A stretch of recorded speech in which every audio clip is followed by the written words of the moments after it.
I think this was an important piece of legislation, especially being the premier seaside community in the ocean state. I think we had an obligation to really set an example, not just for our state, but for everywhere. Plastics in our oceans are becoming a huge issue. We now find that about a third, more than a third of all our fish have plastics in and around their bodies.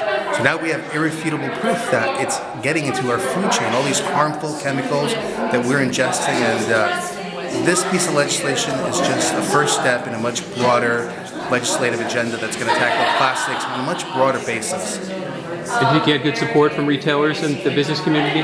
So far, we have not gotten any resistance. We have reached out to other communities, probably a couple of dozen, to find out what sort of objections they've received from the business community, from certain demographics within their communities, and frankly speaking, it's been minimal. So the acceptance of these bans on plastics that are really harmful to ourselves and our environment has been very accepting, and it's changed a lot in the last 3 years. People are really warming up to the idea and coming to the realization that plastics are just a detriment to our environment and to our health.